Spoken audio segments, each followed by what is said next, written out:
Hi, everybody. My name is Tanya Hertz. I am Assistant Professor of Entrepreneurship and Business Management at San Diego Miramar College and SDSU. So today we are going to be talking a little bit more about entrepreneurship and particularly where new business ideas come from, how to evaluate ideas for new businesses and opportunities, and then we'll look a little bit more about the structure of the businesses as well. So let me pull up the slides for this, and we'll go from there. All right. So when we're talking about opportunity recognition, we're talking about identifying opportunities for new products or new services that we can exploit and we can start new companies around. And when we use the term entrepreneurial alertness, we're not just talking about how as entrepreneurs we are able to recognize opportunities in problems. So where others see problems, entrepreneurs see opportunities. But it's not just that. It's also our ability to pivot or walk away or change away from ideas when we find out that that idea is flawed in some way. It's about researching and listening to what we hear and in our research, and then responding so that we don't spend time and money on an idea that has a fatal flaw. And a lot of the times when we've come up with these ideas, there will be problems associated with many of these ideas, and it's important that we recognize those, that we listen, and that we quickly pivot before we spend unneedless or unnecessary time or money on any idea. So as entrepreneurs, we typically come up with many different ideas. We're constantly thinking of ways to solve problems with businesses. And so which product or service should you exploit? Which of these thousands of ideas that you're coming up with should you spend time and money on? Well, it has to solve a problem. It has to serve an important consumer need. It has to be a need that's currently being unfulfilled by other existing companies. It has to be beneficial to the user. It has to have an impact on their life. It has to make their lives better in some way. And if it solves a pain point, if you can identify a pain point, something that is really causing an issue for your consumer, and you can fix that for them, that's a great idea. And it also has to be affordable. It has to be affordable enough, and there has to be a large enough group of people who would be willing to pay enough money to make it profitable. So many of us will choose different paths to entrepreneurship, but if you're deciding on whether or not you should start a business from scratch, rather than buy an existing business or franchise or something like this, there's a lot of different motivations why people would choose that particular path. Maybe it's because you want to challenge yourself and you want to see if you can actually do it. Maybe you see the way that other companies are currently solving these problems, and you think, no, I can do this better. We have a better way of doing things. Or maybe you have resources available to you that other people don't have, and those resources could be things like connections. Maybe you know certain people, or maybe you know where to get a certain supply, or maybe you have resources available to you as a student right now that you won't have ever again in your life, and so you say, now's the time for me to start a new business. Anytime that you have access to something that other people don't, that might be a source of an entrepreneurial opportunity.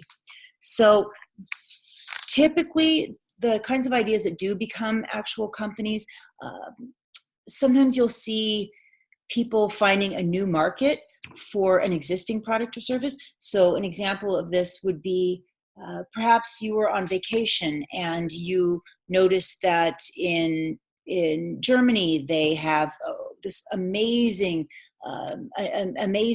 food or amazing product, or they have a wonderful way of dealing with a problem over there that we're not doing here. Well, then you could take that there and bring it here. A lot of new companies are started just by bringing a product or service to a new market that didn't have access to it before. I'll give you a good example.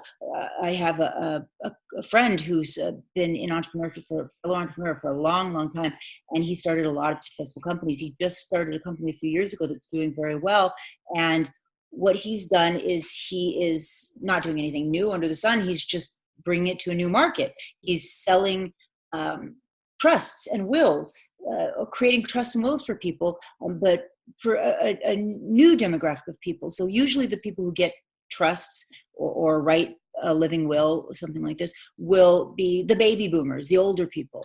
And he recognized the reason why the younger people weren't doing it is because it's complicated and they might not think that they needed it. So he just made an online platform and an app and a website where you could get this done. It's called Trust and Will. So we just found a new market. The person who won at Pitch Fest this year, he had an idea. He noticed that over in Europe they have a service called Too Good to Go, which if a restaurant has food that's about to expire or that they would otherwise throw away, they can put it on an app and people can get it last minute rather than seeing it go to the web to the dump site. You can get it at a very discounted price, saving the consumers money, the people getting the food, and also saving the restaurants trouble of getting rid of this food. Wonderful service. Not being exploited here, right? Maybe a new technology. You could start a new business for a new technology. Now remember, new technology is very risky. They change fast. You will undoubtedly need to pivot many, many, many times before you get that product the way that you want it in the user's hands. Remember, with technology, you don't have to have invented the technology. You just have to exploit it. And by exploit, we mean in a good way, not negative, not pejorative. But find a way to bring that technology to market. There's many, many examples of new technology. Usually the big companies are based on new technology. And a lot of times it's not the entrepreneur who created that technology. They just find a way to actually sell that, because people who are making these new technologies aren't always the best at business. Or maybe it's a new benefit. So sometimes you can have an existing product or service, but there's a different way of using it. There's a different way that consumers could be using it, and you see this different way, and so you find a way to exploit that. Try to think of like chairs, right? Think of all the different ways that people use chairs. Chairs are designed to sit on when you're eating, right? But think of all the ways that you use a chair for. I, earlier today, could not reach something in my kitchen, and rather than going out to the garage and grabbing a ladder or a step stool like I should have done, I just reached over, grabbed a chair, and pulled it over to grab the thing out of the counter. So maybe as an entrepreneur, you could make a chair that had a ladder built into it. People are going to do it anyways, right? New benefit, existing product. Maybe you could, so what else do people use chairs for? Putting clothes over the back of the chair. You could find, you could make a chair with a coat rack on it, or make a chair that stops doors, or I don't know, any of the other ways you use a chair, right? Maybe for children sit in chairs and pretend that they're playing airplanes. Maybe you could do a chair with a toy rack on it for children. These are sources of new ideas for new companies, new products, new services. So usually most of the new startup ideas come from prior work experience. Most of us get ideas from the industry in which we're working, and we say, we can do this better. There's a better way to get this done. And that's how we start a new business. There's a good example of this up in Hollywood. I was just reading about this company that it's a daycare in trailers on movie sets, because it's not just the actors and actresses who work on movie sets. Everybody, there's so many people that goes into this movie set, and they have children, and they're taking their children to an offsite daycare. It takes a long time, and it's an extra step. Well, this mom who worked in the movie industry and just became a recent mom decided, why don't we have a daycare trailers, movie trailer daycare? And that's what they do. They get those movie trailers now and they put them on the sites of the different movie studios, and they have daycare right there. It's pretty cool. A lot of them come from, a lot of new ideas, about 16% come from hobbies or interests. I mean, the one that comes to my mind is Facebook, right? Mark Zuckerberg just wanted to have a social site where people could share their faces, and there's Facebook, right? Serendipity, chance happenings, account for about 11% of all new ideas. Could be, I'll tell you an idea of a company that was sort of serendipitously came to be. If you have your alertness up and you're thinking and always listening, this happened with an entrepreneur who she was working with a company that made these drinks called kombucha drink. And in the making of kombucha, apparently it's a fermented drink that it's really expensive too in the bottles they sell in all the health food stores. It's like $2 or $3 a bottle. But when they're making this fermentation, there is a thing called a SCOBY on the top of the kombucha that is a byproduct of the fermentation. And it's this chewy, gelatinous material that typically they just were throwing away. They were throwing it away. And she, as my sister, she said, no, there has to be a better way. We could do something with this. There's actually a lot of health. This is a very healthful product. And so they actually took the SCOBY and they ended up making candies out of it, which they now sell. So, yeah. A lot of other ideas. Keep the feelers open. Listen to other people. Visit trade shows. Visit pitch fests, right? Hear what other people are pitching and try to think, well, what could I do something similar? Could I do it a little differently? Do I have ideas based on what they said? Keep that curiosity always going. Always try to be creative. Think of new things. Pay attention to trends, right? Trends in demographics, trends in the economy, in technology. Pay attention to what's happening. Gen Z, they all want to be entrepreneurs. 50% of the workforce is working in gig work or entrepreneurship or wanting to do some sort of work for themselves. Think about the shared economy, people sharing things like Uber and Airbnb. Can we share other things? Can we take advantage of people working for themselves? What other industries are we not exploiting? Right now, we turned a huge part of the population into taxi drivers, which we never thought would happen through Uber and Lyft. But what other industries could we do? I know there's some apps out there for healthcare and things like this, but I don't know, maybe secretarial work or construction or fixing cars. Think of different things. There's something I'm sure you can think of within that. And trends, I was going to say another trend I was thinking of was generational. Gen Z, they're very, very concerned with the environment. A lot of them are going vegetarian, going green. Can you exploit this? What else? We have a big aging population. Is there something we could do? Maybe we could put Gen Zs. There's things you can do. Well, maybe you could have, always thinking of ideas. Try to always keep those ideas constantly going. Okay. So again, more ways that we can come up with new ideas, take existing products or services, see what they're doing. See if you can put two businesses together to find a new business model. Always start with the problem in mind.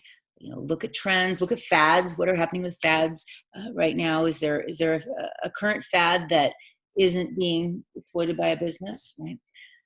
Can you fix something? Can you make something function better? Can you streamline some activity or some service? Constantly innovate, think of new ideas. Adapt products or services to meet needs in different ways. Like I said, the chair idea. Imagine how you could expand subscription service, shared economy, go green. Just watch technologies. Keep always paying attention to these kinds of things, and new ideas will come to you. But then once you have all of these ideas, how do you evaluate them to decide which idea should you actually pursue? Well, the two primary considerations are impactfulness and feasibility. By impactfulness, we mean can will the new business change the lives of the users? Will you impact their lives? Will you solve a problem for them? Will you fill a need? And then in terms of feasibility, how likely is it that you can actually do this product or service? How likely is it that you can open the business? So entrepreneurs are usually more successful when they look at the context in which they will be operating. By that, we mean conducting external analyses, looking outside of the business to see what external opportunities are available, what threats are out there in terms of competitive threats in the environment. We call these outside-in analyses or external feasibility, if I can speak, external feasibility analyses. This is looking at the external environment, the general environment, the industry, the competitive environment. This is typically the OT of a SWOT analysis. We'll go through a SWOT analysis in a bit, but this is looking at the big picture. I'm not talking about doing some ridiculously long market research project that you spend months on or even weeks on and then never use. What I'm talking about is spending a couple hours online looking and seeing what's happening in terms of the general environment, any trends that affect this business, looking at the industry, right? Looking at what the competitors in your area are doing, right? Calling, maybe visiting some of these other businesses. That's what it's like that's what market research analysis is like in entrepreneurship. It's not the same as it is for these big existing firms. So, and when I'm talking about the general environment, again, I'm talking about trends in the environment. Any change in any of the general components of the general environment could be a source of potential opportunity. Change, potential opportunity. Problem is potential opportunity. Always pay attention to these kinds of things. The changes in laws could be a new business. Right? Okay. Those of you who have taken business classes and who've taken marketing classes particularly have seen Porter's 5 Forces. Porter's 5 Forces is what it's a model that was written by Michael Porter long ago, which is an excellent way for companies to evaluate the industry and see whether or not it's attractive to move into for big companies and for little companies. And we can use this. It's a wonderful paradigm to use, a model to use to explore whether or not an industry is a good industry to move into. And don't be intimidated by the model. It's basically all Porter's model says is you look at the industry and you look at 5 things within the industry, and then it will tell you when you look at those 5 components whether or not you have a likelihood of success in that particular industry. So the first is competitors. How easy is it for competitors to enter the industry? Okay. The second is threat of substitutes. Can customers easily buy from somebody else? And you answer that question. You look at the rivalry. How intense is the rivalry? Is it are there a few big players, or are there many, many, many small companies? If there are a few big players dominating the market, it may not be the best market to go into. And then you look at the bargaining power of the suppliers and the buyers. By that we mean, how powerful are the suppliers? Are they so powerful that they can charge whatever they want for the supplies that you need in order to make your business successful? That wouldn't be such a good thing if they're very powerful. And how powerful are the buyers? Are the buyers so powerful that they can make you charge too low of a price or a very low price? That would not be a good thing. So that's what we look at. We answer those questions, and that will tell us whether or not the industry is attractive for us to enter into. Okay? So you definitely want to look at the competition. Like I said, just go online, Try to Google it, have other people Google your idea, have them look at it in many different ways. I have this happen all the time where I'm talking to entrepreneurs who've been working on a product or service, on a new idea for months. And they come see me and they say, hey, I've got this great idea. It's wonderful. Nobody else is doing it.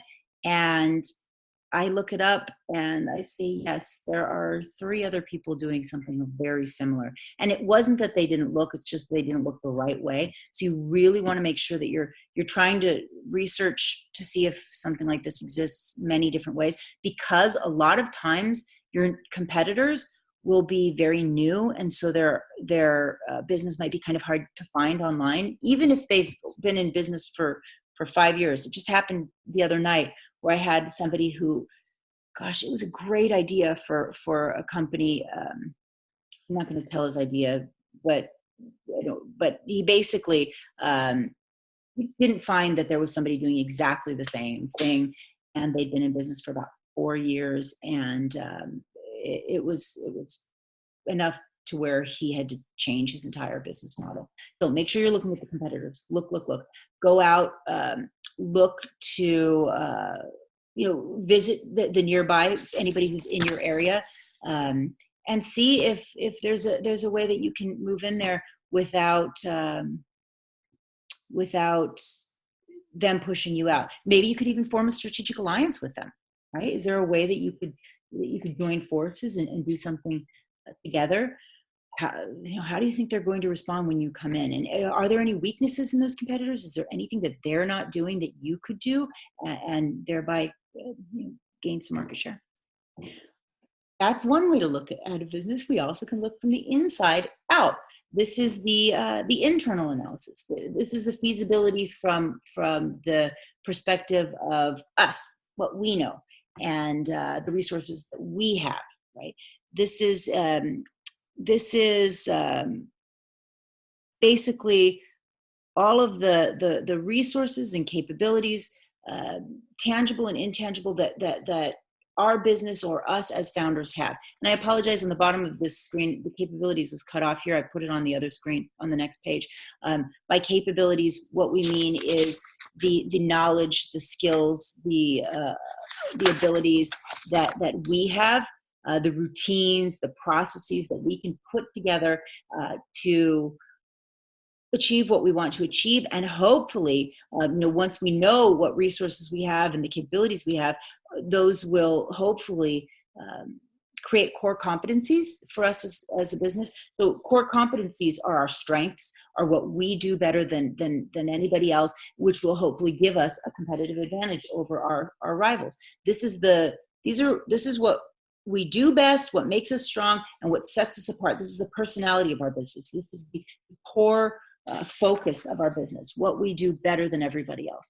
And you put these all together, the strength, weakness, opportunities, threats, external, internal, you have your SWOT analysis. This gives you an overview of where we stand strategically in terms of how strong that opportunity is,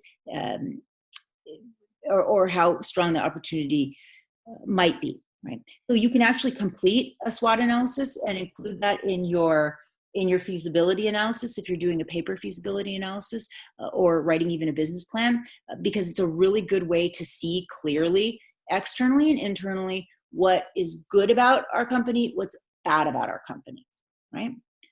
And the industry and the market, etc. The industry, the market. Industry, environment, the market, the business. Okay. So when the potentials in the external environment fit with the unique resources and capabilities that we have as entrepreneurs and the core competencies, that increases the probability of us being able to succeed. And that's the sweet spot in entrepreneurship. That's our area of opportunity. That's the area that offers us the greatest potential for success. Where all of those come together, the external, the internal, personal, and environmental. So,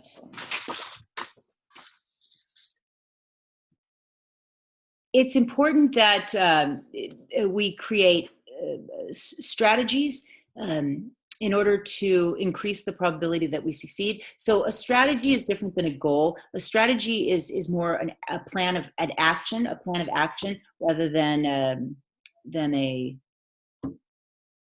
goal doesn't have those action steps. It doesn't coordinate all the resources and commitments together so that we know exactly what we're doing. So a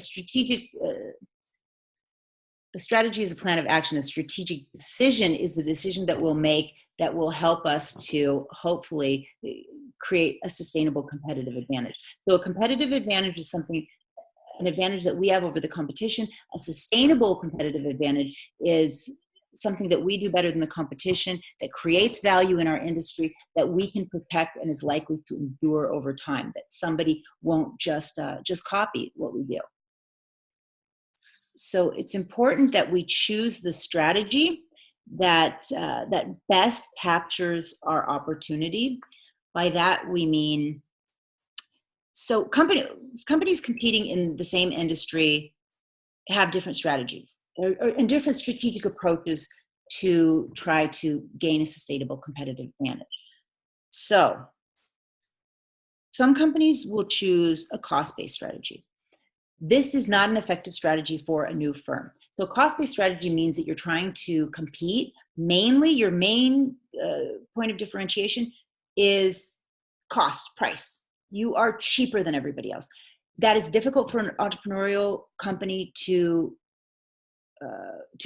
compete on, because we rarely win when it comes to price, because we don't have the resources to offer those lower prices. The big companies have more money. They can compete on price, where it's very, very, very difficult for small companies to do that. Differentiation, a differentiation-based strategy means that our strategic approach to domination is we're different. We're different than somebody else.